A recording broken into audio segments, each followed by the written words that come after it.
வணக்கம். மூதாதையர் வாழ்வியல் நெறி. மூத்தோர் சொல்வார்த்தையும் முழு நெல்லிக்காயும் முதலில் கசக்கும், பின்பு இனிக்கும்.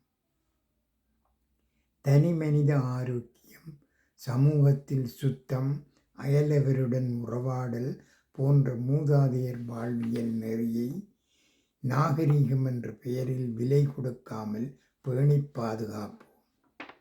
கழிவறையும் குளியலறையும் வீட்டிற்குள் வைக்காமல் கொல்லைப்புறத்தில் வைத்தார்கள். ஏன்? கண்ணுக்கு தெரியாத கிருமிகள் இருப்பதனால்.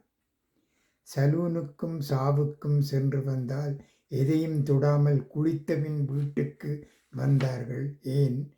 கிருமிகள். செருப்பை வீட்டின் வெளியே விட்டார்கள். ஏன்? கிருமிகள். பள்ளிக்கும் வெளியேயும் சென்று வந்தால் கைகால் கழுவி வீட்டிற்குள் வர வேண்டும் என்று சொன்னார்கள். ஏன்? கிருமிகள்.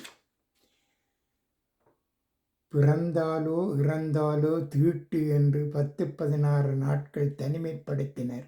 ஏன்? கிருமிகள். சாவு வீட்டில் சமைக்கக்கூடாது என்றனர். ஏன்? கிருமிகள்.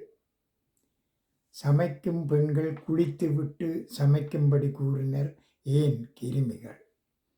வாசல் பெருக்கி சாணம் மஞ்சள் தெளித்து கோலமிட்டார்கள். ஏன்? கிருமிகள். மண், செம்பு, வெண்கல பாத்திரங்களை உபயோகித்தனர். ஏன்? கிருமிகள். வீட்டில் சமைத்த உணவை பெரும்பாலும் உண்டார்கள். ஏன்? கிருமிகள். இதுபோன்ற பல பண்புகளை நாங்கள் காணக்கூடியதாக இருக்கிறது. இப்பதிவினை பார்ப்பவர்கள் சப்ஸ்கிரைப் பண்ணும்படி தயவுடன் கேட்டுக்கொள்கிறேன். நன்றி, வணக்கம்.